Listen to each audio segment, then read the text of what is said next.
Okay, so first of all, I would like to welcome everyone to the very first keynote speech hosted by UCL AI Society for this academic year.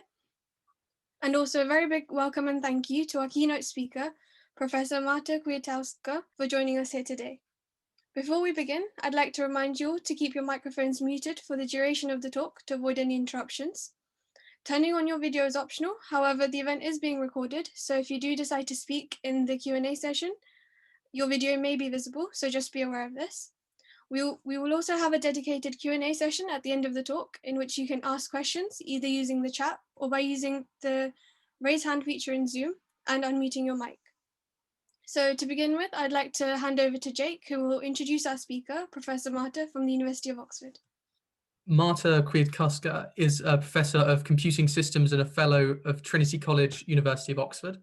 She is known for fundamental contributions to the theory and practice of model checking for probabilistic systems, focusing on automated techniques for verification and synthesis from quantitative specifications. She led the development of the PRISM model checker, which you can find at prismmodelchecker.org, the leading software tool in the area and winner of the HVC Award 2016. Probabilistic model checking has been adopted in diverse fields, including distributed computing, wireless networks, security, robotics, healthcare, systems biology, DNA computing, and nanotechnology, with genuine flaws found and corrected in real-world protocols. Kwiatkowska is the first female winner of the Royal Society Milner Awards, winner of the BCS Lovelace Medal, and was awarded an honorary doctorate from the KTH Royal Institute of Technology in Stockholm. She won 2 ERC advanced grants, Veryware and Fun2 Model, and is a co-investigator of the EPSRC program grant on mobile autonomy. Kwiatkowska is a Fellow of the Royal Society, Fellow of ACM, EATCS, and BCS, and member of Academia Europa. I will now hand over to the Professor to begin her talk. Thank you. Very nice to meet you all. It is a shame that I can't be there in person, and I'm joining you from my study at home. I will share my screen now. Hopefully that worked. Yep. Okay, so thanks a lot for inviting me and for giving me this opportunity to tell you about my research.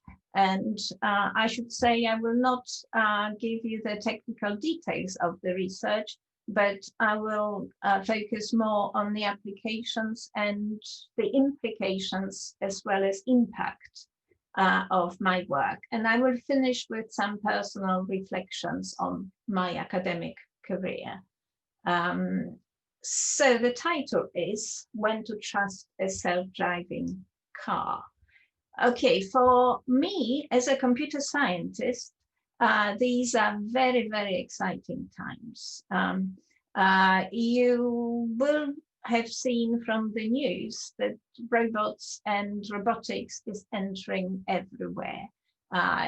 Perhaps I think robots are not quite at the stage of taking over your household chores, such as watering the plants here, but they are already being developed for situations where we need robots to replace humans. In situations such as this one, motorbike testing, but perhaps also firefighting robots, etc. Now, why am I excited about it as a computer scientist? Because although robots are built by engineers and they are hardware artifacts, their brains are computer programs. And these are the object of my study, and that's also what computer scientists are developing. Now, in computer science, we are also seeing another revolution because of the limits of the nanotechnology. We can't basically make VLSI circuits, silicon circuits any smaller people are looking at alternatives. And one alternative is actually looking at the molecules, and in particular, DNA molecules and so-called DNA computing. Now, unlike conventional computing, which involves computing using bits, which are actually thresholds of electrical flows, DNA computing is sometimes described jokingly as computing with soup, because think of a test tube. If you put a certain number of molecules of a given kind in a test tube and mix them, then they will spontaneously react, and the reaction can be interpreted as a computation process. You can also build nanostructures and not just computer programs from DNA computing.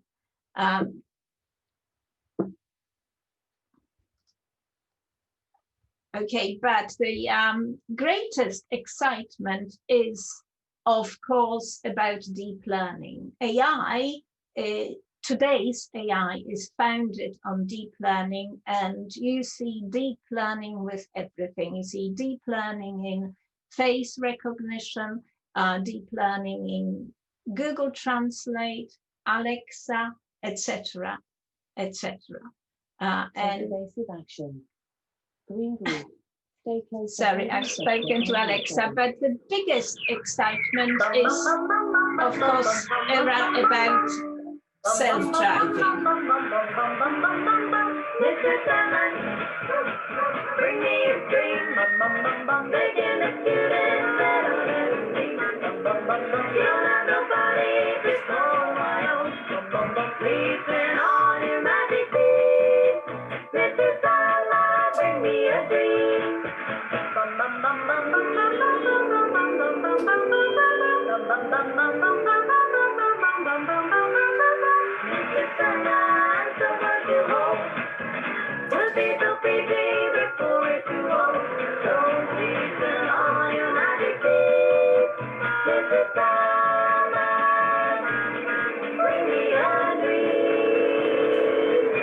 Okay, amazing.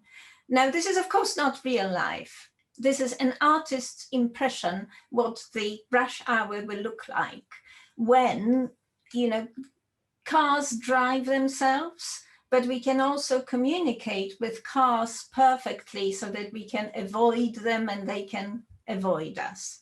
Of course, this is what an artist thinks life will look like in future, but the situation right now is a little different, and I will take you now to Oxford, and this is a video that is now a few years old, comes from my collaborators. This is actually Broad Street in Oxford. To the right there is Trinity College, which is my college, and what you see here is the car driving itself, and as it drives itself, it recognizes the objects and it classifies them into cyclists or cars. Now, the reason that you see here day 4 is that this software is learning through experience. So by driving the car around Oxford, it will build its map. It will build the map of the fixed infrastructure, such as the buildings and the roads. And because of this, then it can more effectively identify objects such as, you know, pedestrians and cars. But would you trust a self-driving car? I don't get a chance here to actually ask you and to see a show of hands. I get a different impression, different response every time I ask. But of course, you know, if you live in the US, then you will have access to Waymo, the early riders program, where families can sign up to be taken home. Now in the UK, in London, probably around where you are, you will see 5AI driving and testing self-driving cars. So this is definitely in our future, but right now self-driving is still the object of research and techniques are being developed. And as they are being developed, well, some issues have already happened. And in particular, there was already a fatal crash of a Tesla, which veered towards a concrete barrier. And this was on autopilot. There was also a fatal crash of an Uber, which was driven by a test driver. Now, these have been investigated, and in both of these cases, the companies were not at fault. But if you know about deep learning and generally machine learning, you know that these types of software, such as computer vision software, described as beating human perception and having excellent accuracy. So the question that arises is, how is it possible if, as we assume, these pieces of software were actually trained to such high accuracy? And what can we do in order to make sure that such accidents do not happen in the future? Now, of course, I'm not trying to trivialize this problem. This is a very challenging problem. It's an example, self-driving is an example of a wider class of problems, which we refer to as AI safety problems. And these are all problems that occur in complex scenarios, complex dynamic scenarios. Now, the difference between AI in these kinds of scenarios and conventional software is now this software is given autonomy.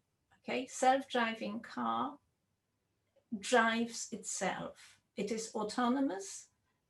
It perceives its environment, makes the decision, and makes the decision on your behalf, but without your intervention. It has to have situation awareness. It has to consider the context, the social context, perhaps the regulatory context, traffic signs, etc. And in order to use it properly, we have to learn to trust it, and we have to be able to trust the technology, in particular that the technology is safe, because self-driving cars are safety critical systems. Safety critical systems means that the safety, perhaps even the life of a human, is in danger. So we need guarantees. And what we also need is that if failure occurs, there has to be accountability. Who is responsible, on what basis, and what the consequences would be. So what I have been doing for about 20 or so years is I have been working on a methodology which allows me to take a piece of software, like a program here, and then for that software to work on its different representations, models. I'm showing you here an example of a model, which is a probabilistic model. There is also another type of model, which is a timed automaton. But what I'm turning my attention to is models which are neural networks. Now, by modeling, I can build a rigorous mathematical abstraction of the system, including the perception module of a self-driving car or a controller of a self-driving car. And I employ verification, which is essentially proving theorems about the models. So proving theorems about the models of the real artifacts that then drive the cars. In addition, what I can do is I can synthesize, that is, I can construct a correct by construction model if you give a specification. And what characterizes the methodology that I'm developing is that these techniques are automated. So they are essentially algorithms which are coded into software and implemented, and you can use it. So you can give it a model and a specification, and it will produce the answer. And in particular, I have focused on guarantees which are probabilistic, because stochasticity is ever present. It's present because of randomization, but it is also present because we have to consider uncertainty in a sense that we don't know what the child will do. Will the child run onto the road or not? So we have to consider environmental uncertainty. We also have to consider risk. Now, in these situations, the guarantees also have to be probabilistic. And in fact, the safety of your self-driving car will probably be with high probability. So reliability would be an example that the probability of the car crashing in the next hour is less than 0.001. And you can also talk about more involved properties, such as analyzing energy usage and ensuring that the energy usage is below some level or perhaps even minimized. Now for this, with my group, I have developed a set of tools, and you are welcome to have a look at it. This was several PhD theses and quite a few projects put together, and now there is quite a sophisticated code base that is available, and available open source. Now, what I will not talk about what's involved in the construction of that PRISM model checker, but I will say something about the type of applications. Now, there is a whole multitude of applications, and I will focus here on two types. What you are seeing on the right is an example of a model of a pacemaker, with which you can actually check using the software developed in my group. You can check whether the pacemaker works correctly. On the left, what I'm showing you here is an example of a structure which is built from DNA. So the video is showing you how that structure is constructed. That image here is a real image, and that there is the design. What we are starting with is a large, single, circular, very long DNA strand, single DNA strand.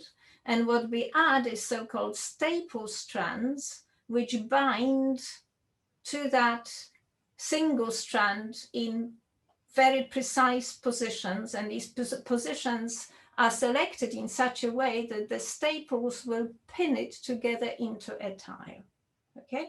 And what can we do with the tile? We can then use the tile to devise decision programs that you can then place on a tile using other DNA structures, and that you can program these decision programs so that they can detect, for example, unwanted molecules. I'm showing you this because I have worked with experimentalists on modeling and analyzing this DNA folding process. Okay, but what I'm showing you here at the bottom in the corner is a mysterious object that has arisen from the pacemaker project. What it is actually a band, and this is a band which is used as a biometric device. So the idea is that if you want to have access to a secure room, you will take such a band And that band is based on ECGs, electrocardiogram. So this is essentially, you know, the signal that comes from your heart. We are all different, but we have reasonably characteristic ECG signals. So the idea is that initially you will, this band will learn your ECG signal. And then when you want access to the room, it will compare what it stores with your actual ECG signal. Okay, now what I did is because I was working on a pacemaker, and for that pacemaker project, we actually had to generate ECG signals, artificial ECG signals. I was talking to a security expert in my department, and that security expert told me, I wonder whether we can actually break this biometric device. That's what his group is focusing on. He couldn't do it on his own. He needed the model and the synthetic, which we call synthetic, the artificial ECG signals. What we were able to do is we could actually use those signals to impersonate a user. Okay, so what we do is we collect ECG signals from a user, but then we generate ECG signals to impersonate that user. And of course, we can use that to break the device, because then you can send someone, you know, with the band, but not the actual person. The success rate was about 80%. Of course, this was done under, you know, responsible innovation. So we told the company, the NIMI company, and I suppose they are looking at multi-factor authentication now. It's no good relying just on a single factor. So if you are interested, there are some papers that you can read about, but the most interesting thing was that, of course, we had to generate, so our model was good enough to generate artificial signals, but we also had to put those signals on the band. And for that, the students actually worked out that they could use a music synthesizer, because you actually have to generate the signals, physical signals. Now, beyond that, we actually also considered a slightly different problem, and this is something that I can, I mentioned this as a potential warning: beware your fitness tracker. Why? Well, it turns out that it is very easy, actually for most signals, not for all signals, it is very easy to predict a signal for an individual if you don't have access to that signal, but you have access to some other biometric signals of that person. So for example, if you take eye movement and mouse movements, then you can predict the gait. Okay. What this shows is there is actually quite a lot of correlation in those signals coming from one person. So beware. That was just a lesson, but also an example where modeling is useful. But I'll go back to the challenge of autonomous driving, and I'll tell you more about my work in that domain. So the image that I'm showing you here is actually the image that got me started on this project. And this is an image of a Lidar, taken by a Lidar. I'll say a little bit more about this. It shows these boxes are the boxes that the software has identified. The red ones are cars. I think blue ones are, I think, bikes, either bikes or pedestrians. Well, when I saw this image, and you know, I was talking to my collaborators, they are developing control software and vision software for autonomous cars. I thought, but everybody knows that machine learning does not provide any guarantees. What guarantee do I have that this classification, object identification will work. Okay, so this was about 4 years ago, and since then I have been working with my group and with my students, and we've made quite a lot of progress in that direction. But should we worry about safety of self-driving?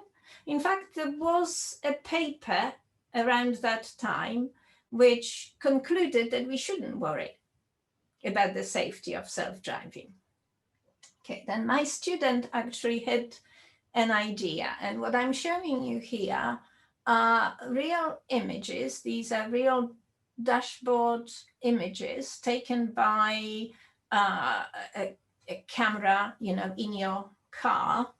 And at the time, there was a challenge to the community to devise a neural network classifier which would take these real urban scene images, and it will classify them into those which have a traffic light or don't. And if they have a traffic light, is it red or green?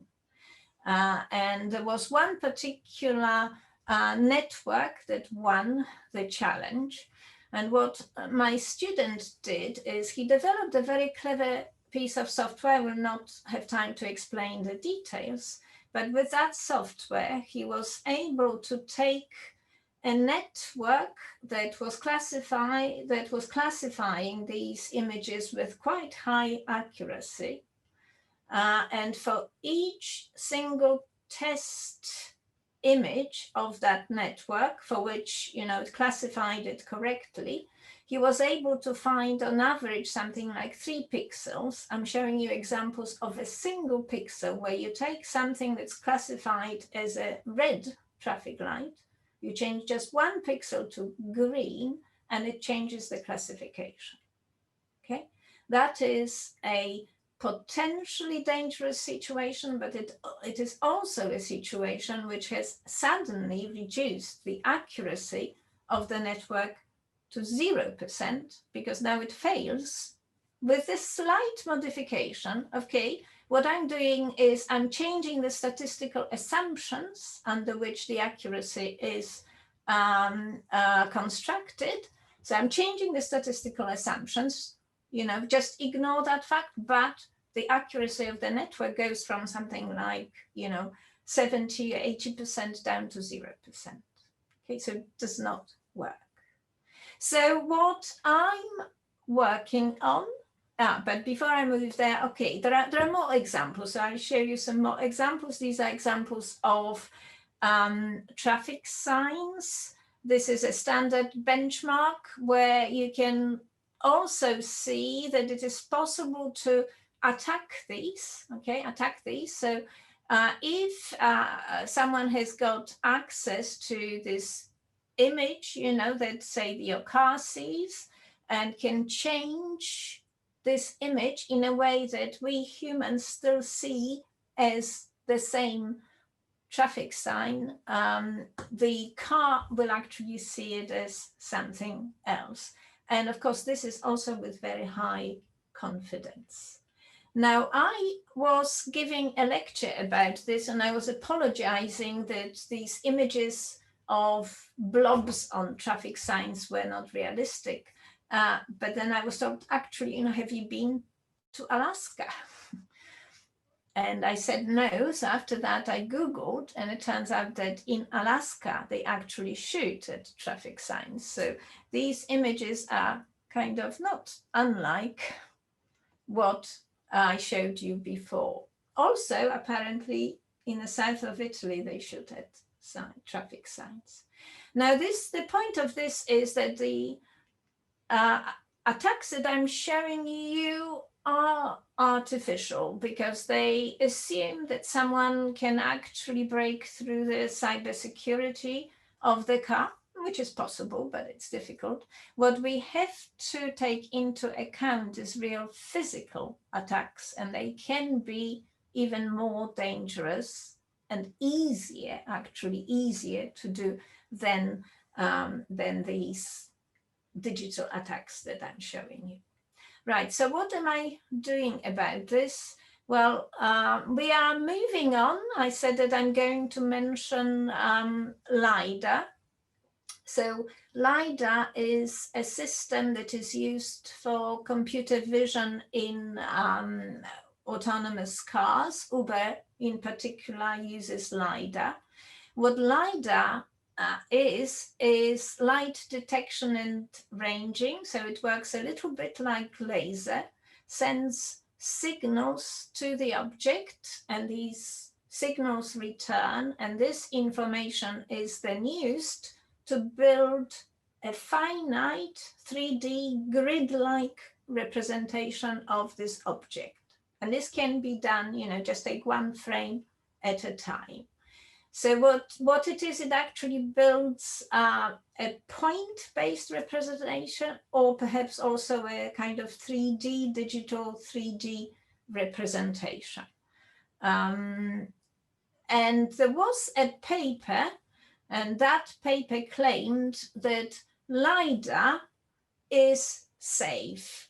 And to show you this, what they did is they took an image, a Lidar image like this, and remember this is a 3D image, just finitely many points in that 3D image. And what they did is they tried to attack it at random, okay, by just deleting points at random. And they say, well, if you do that at random, then accuracy degrades, but it degrades gracefully. Okay. So what my student did is, he knew that for Lidar, it is possible to compute just simply by querying the network. It is possible to compute a so-called critical subset. So it's a subset, a finite, but much smaller subset of points, and it's called critical because if you change one of these points, it will then change the classification. Okay, but then once you've computed that critical set, you don't have to attack the whole large 3D domain, at random. You can just simply attack the critical set. Now, if you do that, now occlusion is simply removing the points. Now, if you do that, if you follow this red curve here, your accuracy just drops down. And in fact, after occluding about 6.5% of the Lidar image, it can drop down to 0. Okay, it can drop down to 0. So even Lidar is not safe. Right, so this is the situation, but obviously we don't want to be in a situation where we don't have such guarantees. So what I have been developing is I have been developing a methodology which we have now applied to a number of types of machine learning models, and with that methodology you can provide guarantees. So if you are familiar with the NIST 100 digits data set, these are examples of the digit 4, and the ones at the bottom here are all safe. That is, there are no manipulations up to a certain magnitude that will change the classification to an unwanted one. And the ones at the top are all unsafe. That is, that the classification will flip. So even though to you this looks like 4, the network will misclassify it as something completely different. So this is just an example of the handwriting digits. But since then, we have also extended to video images, where you can not only find adversarial examples, but you can also provide guarantees. And these are, guarantees. This is the so-called maximal safe radius, which is growing, and these are examples of the videos. So for videos, we extract optical flow, which you look at every pair of frames, and between each pair of frames, you identify the flow, the difference between the pixels. And this is something that you can also attack and you can use in order to then guarantee robustness to some perturbations. Now, why would we want to do that? Because there are some natural distortions of the video, for example, brightness change, angular rotation, and we want the classification of the scenes in such videos to be robust with respect to these distortions. Now, since then, we have also considered text classification. And text classification is where what you want to do is automate a classification of articles, for example, into topics. In this case, I'm showing you some examples with topics such as sci-tech or sport. And then machine learning models will analyze these articles and then automatically produce a classification. Well, unfortunately, these machine learning models are not very robust. It is possible in many cases to find alternative replacements. If I see here the text, Dell exits low-end China consumer PC market. If you change China to US, it will classify it as something completely different, but this is still sci-tech, okay? So this is an example of a classifier which is not robust. But my point is that it is possible to actually guarantee robustness. In this case here, there is no replacement that will actually change the classification. So for this particular text, the classifier is robust. So that's kind of more or less where we are. But if I take you back to this self-driving problem, even if I solve the problem in a sense that I can take the controller and the vision perception module of the car and prove its robustness in all scenarios, does it mean that I've solved the problem? And this is an example that no, and that is because that problem is only just the technical problem of the robustness of the system. But what we have to do is we also have to consider the socio-technical aspects of the system. So how the self-driving cars interact with other human drivers. And in fact, it is now known, and you can read about it on the web, that self-driving cars annoy human drivers because they are very conservative. Of course, it's very difficult to communicate with a self-driving car. So they are very conservative, and sometimes they are too slow, and the drivers get annoyed and, sometimes get out and even shout at those cars.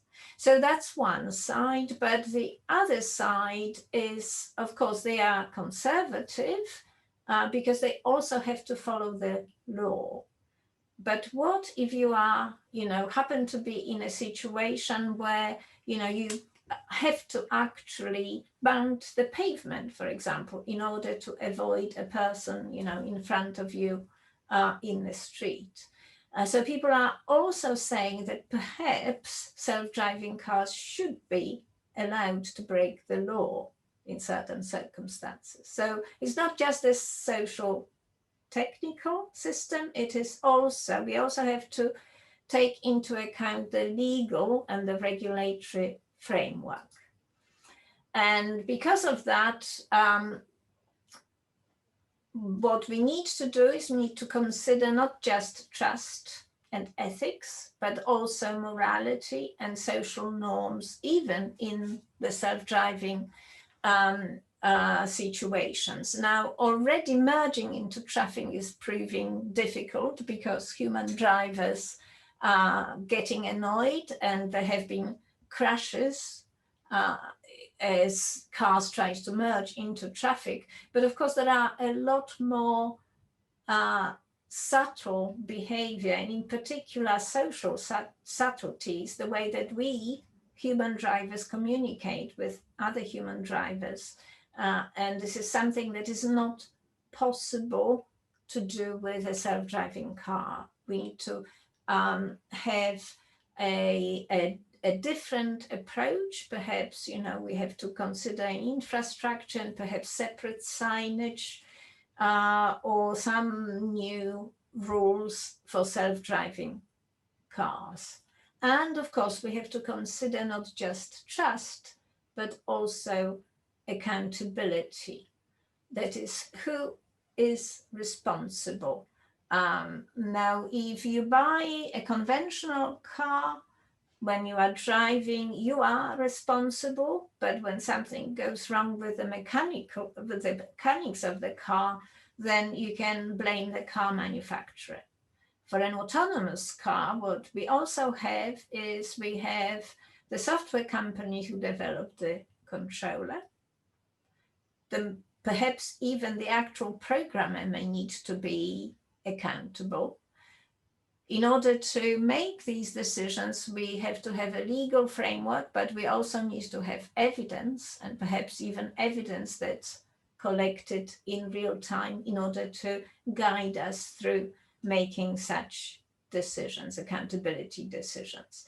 And also insurance. How do we formulate insurance policies to take account of all these very complex situations? Right, so I finished by showing you an example. And okay, so what this is, there is a project at MIT called the Moral Machine, and that's the Moral Machine team. And what I'm showing you here is a car. Imagine it's a self-driving car, and the car sees about 10 people, okay, ahead of it. And the question is, how would you program this car if you had, the choice? Would you program this car to go straight ahead or turn to the right, where only one person, okay, is killed? So when I ask this question, I think most people agree that you have to turn, okay, you have to turn. This is a standard utilitarian approach. But then if you look at this, okay, what would you do? Well, you have just one person, okay? Yes, so, okay, also you turn to the right. But if I continue with a thought experiment and just imagine that this here is a concrete barrier. This is what happens in a Tesla. This is a concrete barrier. Okay, what we are seeing here is that this car will avoid that pedestrian, but it can kill the driver. So what we actually have is we have an ambiguity here, and we don't quite know how to handle this in the law. And I mean, this is another example, which is a similar example. This is even the utilitarian solution doesn't work. Now, most people, okay, in these decisions, if they are put in the position of the car designer, they go for the utilitarian solution. But if they are the owners of the car, they prefer to be safe. Okay, so we might end up, if we don't get it right, we might end up in a situation where we will manufacture cars that no one will want to buy. because people who buy cars want to be safe. Okay, so I've given you a quick tour of, my work, especially relating to robustness of self-driving cars, but also various other applications. And I wanted to encourage you to move in that direction, because there are definitely many exciting opportunities. And even though we have made progress with provable guarantees, there is still a lot of work left to do. What I also try to highlight is we need to understand the limits of what deep learning can do, and that is where it is better than human, where in cases where it is not better than a human, and what we need to do about it. And that it is important as computer scientists, software, hardware, robot designers to consider the social implications, the ethics and morality of the behavior. So there are many, many challenges, but these challenges are very exciting. I would like to acknowledge my funders, and I will just finish with a personal perspective. So from my name, you have probably realized my name and my accent that I'm not English. I was born and brought up in Poland, where I studied computer science. And I got excited about computer science as an undergraduate, and that excitement, has continued. It's an excellent basis for a very rewarding career, very, very interesting collaborations, and also personal growth. Now, I started as an undergraduate with a 50-50 gender balance. Then I moved to the UK for a doctorate. And then when I moved to Oxford, I was the first female professor of computer science. Now, in terms of the personal growth, the picture that I'm showing you here is a picture after the ceremony of the honorary doctorate that I got from KTH. This is in Stockholm in Sweden. And in fact, this is in the same place where Nobel Prizes are awarded. So we had the banquet, that's from the banquet, and the picture was from the staircase. So there are some occasions where, even computer scientists can dress up. Also from a personal perspective, this has been a very exciting time for me as a scientist. And if you ask me for some advice about an academic career, my advice would be problem choice. Think very carefully about the problem that you want to tackle. So as a researcher, I have focused on foundations, but I've also sought exposure to application domains, a wide range of application domains. I've worked with a lot of experimentalists and practitioners, but I always tended to work on problems that were important in practice, even if they were much more difficult. Now, for this, I was recognized through the Royal Society Milne Award, and that's the picture of the medal there. And this is named after Robin Milne, a famous computer scientist and Turing Award winner, where the recognition is for excellent and original theoretical work, which has perceived significance for practical computing. That's what I've always been trying to do. And also I've tried to keep a live connection between theory, but also the practical aspects of computer science, but now not just computer science, also robotics and computer science in society in general. Now, of course, computer science is a very good basis, not just for an academic career. That was my choice, but many of my students don't choose to become academics. They prefer to go to technology companies, perhaps banking, automotive industry, robotics, etc.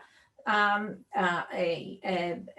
computer science degree, a computer science PhD also are a very good basis for that, and very, very rewarding careers, even financially rewarding careers, especially around where you are, because of, you know, the sort of banking and finance industry, etc. But the question that I'm always asking is, where are the women? As I already mentioned, I started off as an undergraduate in a 50-50 gender balance. But when I moved to the UK, and the situation in the US is not that different. In 2014, in the US, there were only 4% women, female partners in startups that actually got venture capital funding. And the percentage of female computer science graduates in 1984, which is closer to my time, was 37%, and now it's about 12%.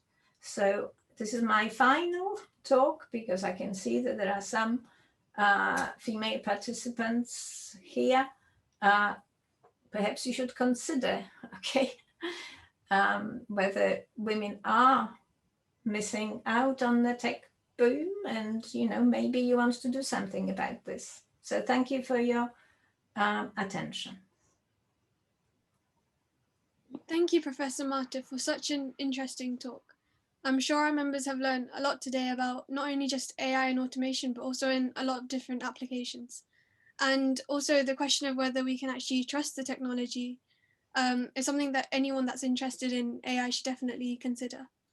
Before we move on to the Q&A session, I'd like to mention that we do have a feedback form for the event, and we would appreciate if everyone could complete this. Now, to move on to our Q&A, I would like Raphael and Zayi to direct this.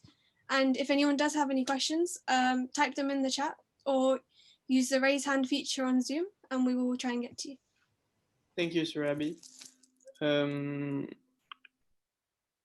Hyun Kim has a question, so you can ask it. Yes, so it was a pleasure to listen to your lecture. And I'm sorry in advance if my question seems a bit controversial, but I'd like to hear some technical aspects from you. So I guess now it's still open to debate if Lidar sensor is needed in self-driving car or not. Like companies like Tesla is refusing to use Lidar sensor and saying that using only camera and a bit of Lidar is good enough to make a robust driverless car. So like, and also like a few days ago, they've launched their full self-driving beta version without using HD map and Lidar sensor. So I want to hear your thoughts on this debate. Okay, so I should just say that these are my personal comments and my personal beliefs. I think the Tesla assumption is not correct. I think you cannot just rely on camera image. Whether you actually need LiDAR, I think that is an open question. What you do need is you need to have a lot of other sensors.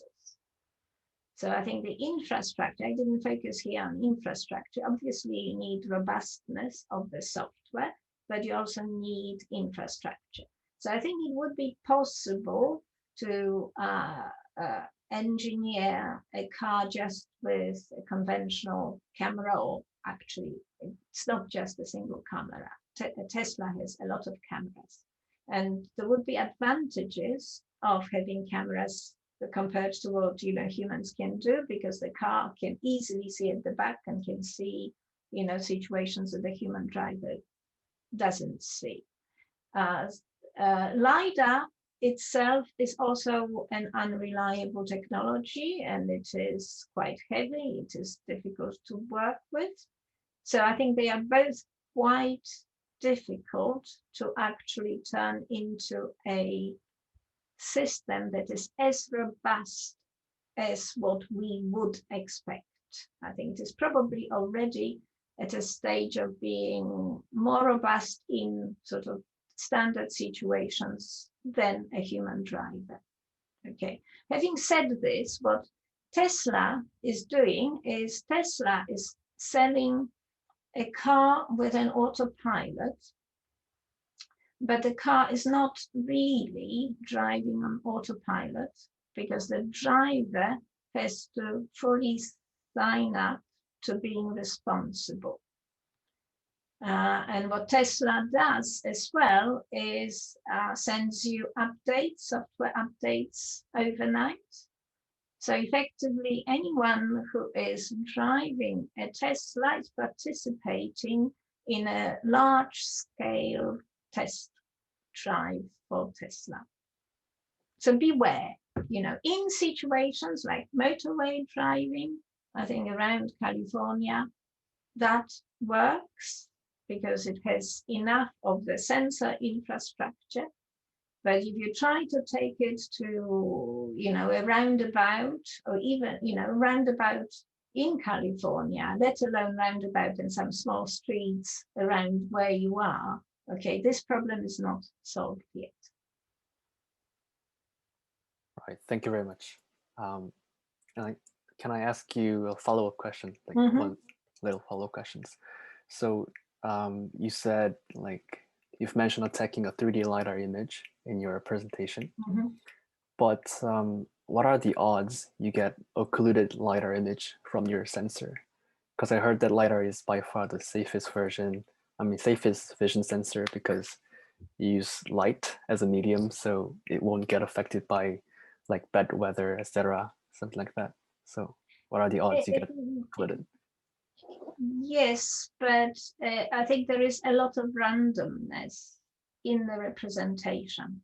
So, you know, what you have is you build a discretized image, you know, as a point cloud, or another image which is a 3D matrix with occupancy. So it just records the percentage of, you know, whether there is an object in there or not. I think, you know, that technology can be strengthened and can be improved. I've only mentioned occlusion, but of course you can think of inserting the points as well. Now, the examples that I was showing are more examples of an attack that is a breakthrough the cybersecurity. Okay, we know that this has been demonstrated, not on LiDAR, but it has been demonstrated. People have reverse engineered a Tesla and broke into, you know, the Tesla system.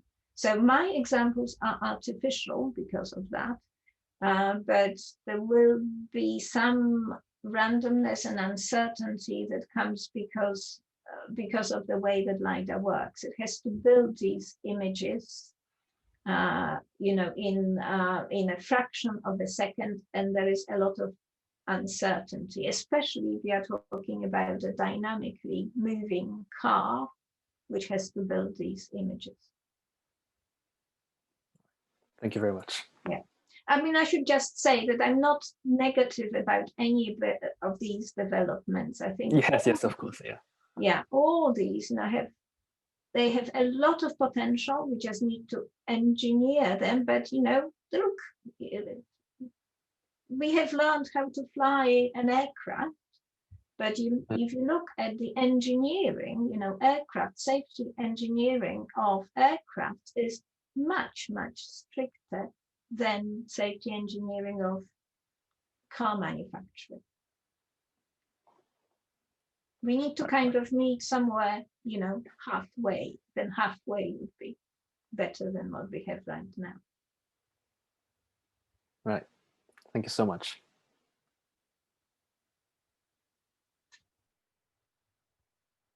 There is a question in the chat from Alexia. Do you think that once we will have self-driving cars everywhere, we will no longer need a driver's license? Yes, well, why would you need a driver's license? Now, safe driving cars, just imagine, I mean, this is a very appealing vision.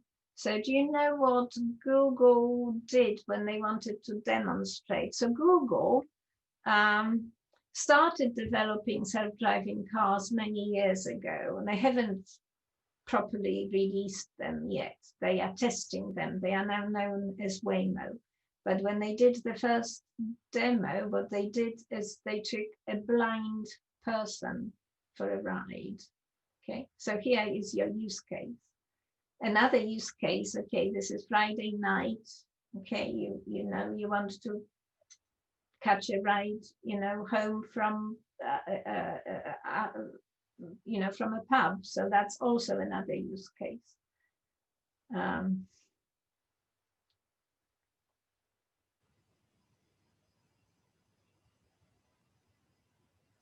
Thank you. So it wouldn't have an option that you'll also be able to control it yourself. So once it's fully working, you wouldn't need to. Okay, yes. So when it comes to self-driving, there are two approaches, and they are exemplified. One is the Waymo approach, where what they want, the original car was actually built so that it does not have a steering wheel. That actually simplifies the problem, okay? Because, okay, yeah, it's a challenging problem to make the car drive itself, but it's even more challenging to make the car drive itself and also switch between a human driver and, you know, the autopilot. The difficulty with autopilot is that if the autopilot gets into a difficulty and the human driver has to take over, this is very difficult because, of course, what do human drivers do when the car drives them? They lose concentration, they start playing games, they start watching videos, and they can't immediately take, you know, the driving wheel. So yes, there are two approaches, and the one that Tesla is following, unlike Waymo, is the more difficult one because of the need to somehow safely allow for control to be transferred between the driver and the car. So, you know, the Tesla solution at the moment is very simple. Whatever happens, whether you switch or not, whether you drive on autopilot, the driver is responsible. Thank you. I understand. So it's easier on them because if it doesn't work, the system, then they're not Yes, to blame. it's easier on them. I think that it is. I mean, of course, you know, the onus is on the drivers because the drivers are responsible. Thank you very much. Yeah. I also enjoyed the lecture and everything that you said and recommended. Okay, thank you. There is a question from Hamza. Would you like to take? Hi there. First of all, thank you very much for your talk. I just wanted to ask, what kind of roles do you think AI would have in healthcare? In healthcare, yes. Well, that is a very good question, and I think it will play a major role, and you know, in many situations. Now, if you consider something like diagnosis, so if you look at, you know, images, X-ray images or MRI, etc., then you can imagine that deep learning, which is very good at pattern recognition, and it has, you know, much greater capacity than a human brain, you know, an AI, machine learning, is going to have definitely an advantage in seeing those patterns. Now, what machine learning can't do, at least we don't know how to do it, it can't do learning the way that we humans learn, doesn't know the context, doesn't know the history, doesn't know about special cases. So what you will also need is to have clear roles. So, for example, for AI to provide the pre-filtering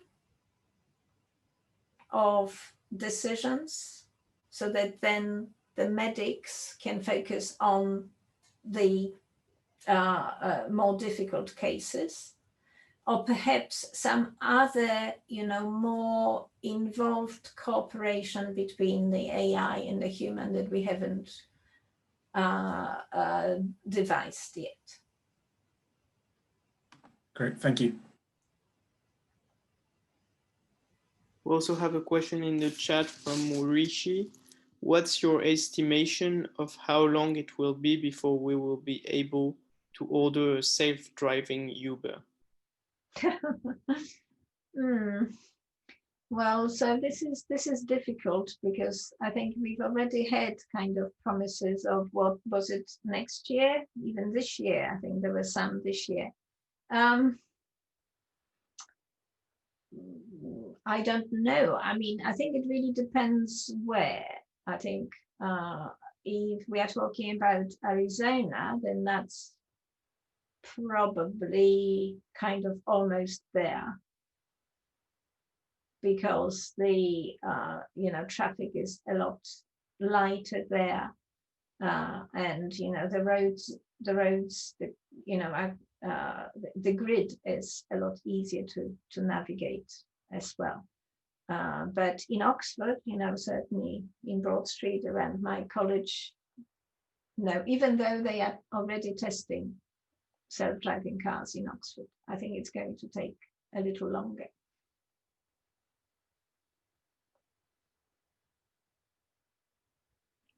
Another question, this one from Aga Kwiatkowska.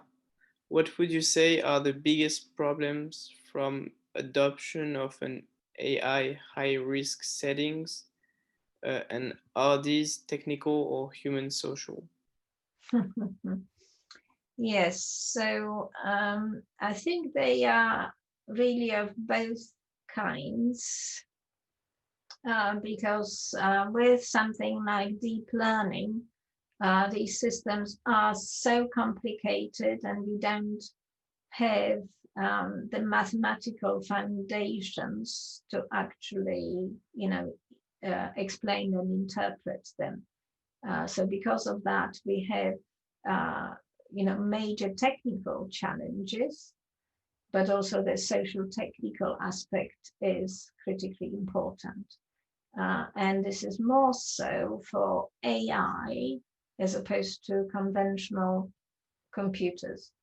Because with conventional computers, you tend to work in this master-slave. Okay, I'm the master, you Zoom or PowerPoint, do everything for me. So you have, clear lines of responsibility. But AI is autonomous. The purpose of AI is actually provide decision-making. And if you allow that, and you also have humans in the system that make their own decisions, then there is a possibility of conflict that has to be resolved. How do you resolve conflict? If you have failures, what do you do about failures? I think for those, we don't have good models that actually allow us to handle such situations.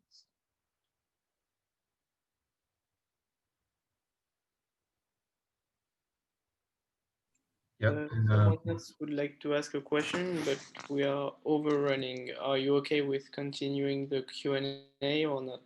I'm fine, yes. I'm Okay. fine. Marek, you can ask your question. Hi, first of all, thank you so much for this amazing lecture. And if you don't mind, I would like to ask a question more of a personal note. So how would you compare the academia in Poland and in the UK? And why do you think that the difference in the male-female ratio, you like mentioned in the presentation, in Poland has turned to worse? Because if you, for instance, take a look at last year's cohort at the University of Warsaw, it was very heavily male-dominated, with some modules having less than 10 females in a group of about 100 people.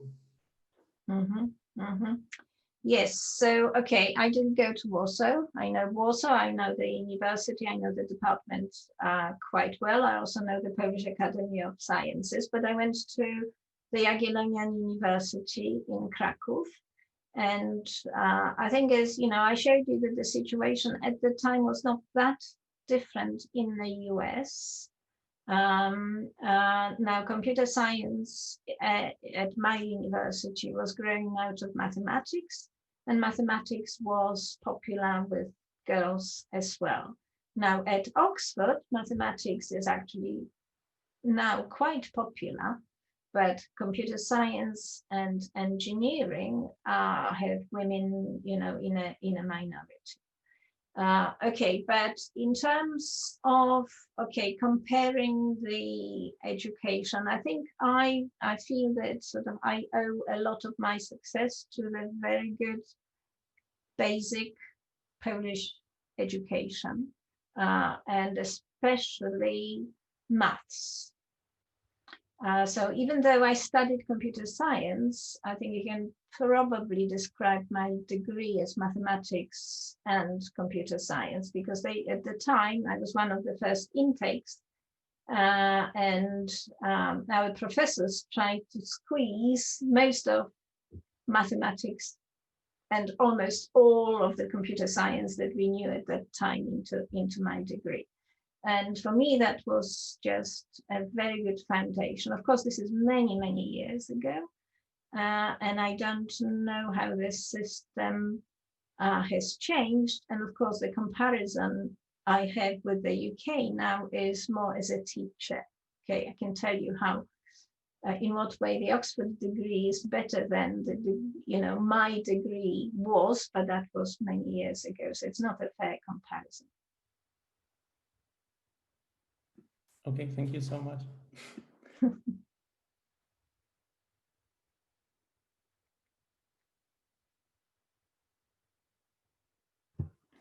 Hi, Professor. So, I noticed that you mentioned about the accountability of the self-driving car technology, or overall like the AI technology.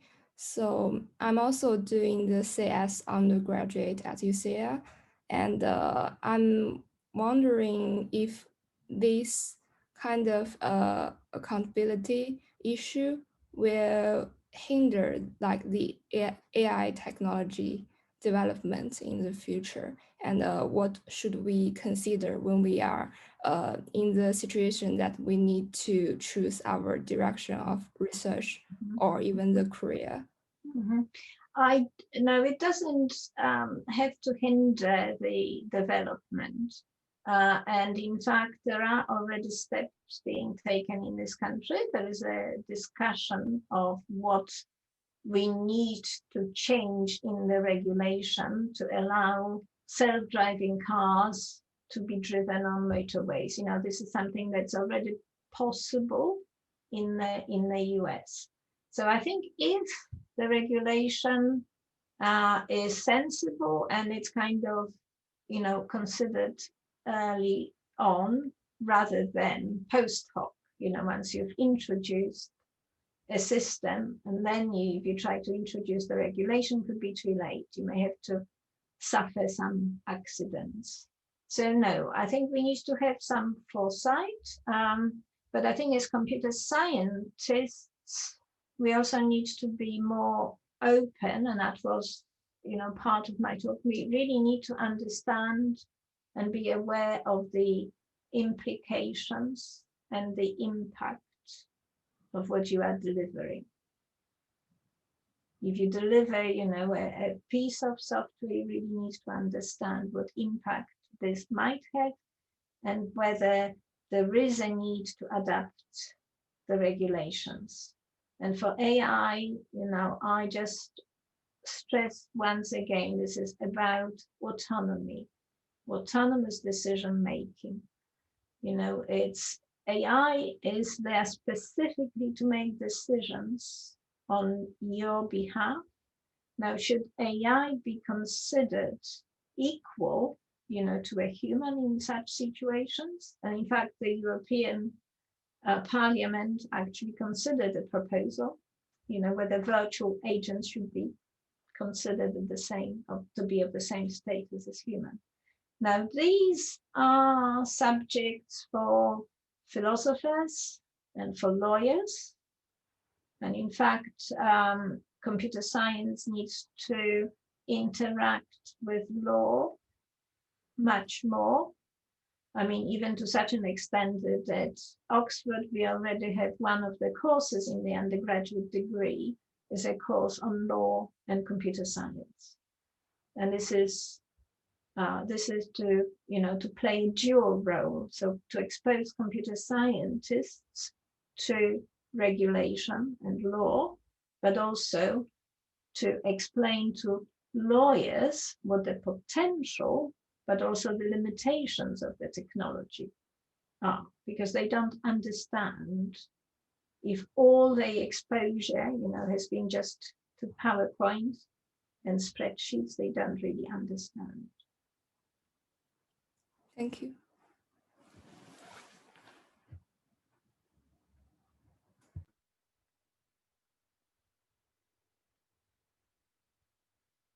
Are there any more questions?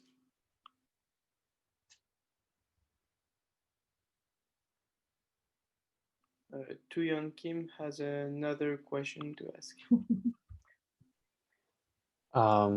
So this can be very, very hard question. So like, when do you expect we'll live in a world where AI itself can have a sense of ethics and morality? And like, do you think it is okay for an AI to express their own ethical sense, not based on their algorithmic rules? Especially when you talked about the ethical situation of the self-driving car in your presentation. Like, if AI can express their ethical conclusion, do you think it is okay? Because we don't have any idea of how that AI will decide based on their ethical algorithm. Mm-hmm. Yes, so I mean, I see it more as us programming AI. That is programming some frameworks for, ethical decision making, which is a kind of, so it's a choice, but it's a choice that in difficult situations could just be considered a random choice. So I don't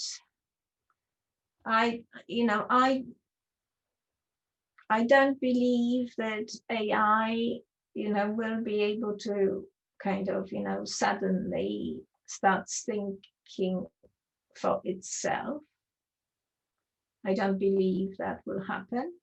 I think, and the point of my talk is, that I think we really need to be realistic about what AI can and cannot do. I think a lot of people are very overexcited about what AI can do and forget about the AI's limitations. So when I mentioned Alex A, to use the code, because I've got one in my office, and if I say the name properly, it will respond. Okay, this is not I mean, you know, you can't have a conversation. It's extremely good at understanding, okay? That is understanding in the sense of working out the pattern and converting this, you know, into words. It's very good at that.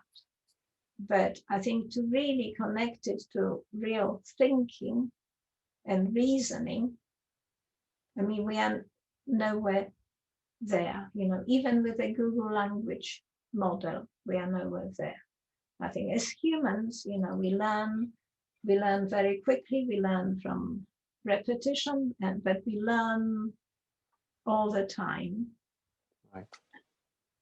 And we reason. We make mistakes, of course, but the way that, you know, we interact, it is mostly through reasoning. It's perception, some options, decision making. It involves reasoning, and it involves a whole lot of historical facts that we've accumulated over the years. Thank you.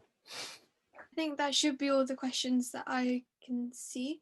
Finally, I'd just like to thank Professor Marta for not only taking the time to deliver the talk, but also spending so much time answering everyone's questions here today, and also thanking everyone for attending our talk. Before people leave, I have sent the link to the feedback form, and we would really appreciate if you could let us know so that we can continue to offer more events.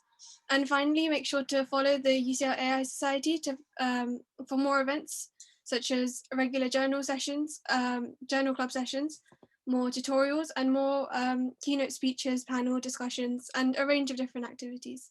So yeah, if there's nothing else from Professor Marta, I'd like to thank you again, and I hope everyone enjoys their evening. Thank you. Thank you for the great questions. So, and good luck with your society. I hope I will meet you in person at some point. If you do come to Oxford, please look me up. I hope we are going to be over the lockdown and these issues. So yes, do look me up when you are in Oxford. Good night. Thank you. Thank you so much. Thank you. Professor. Thank you very much.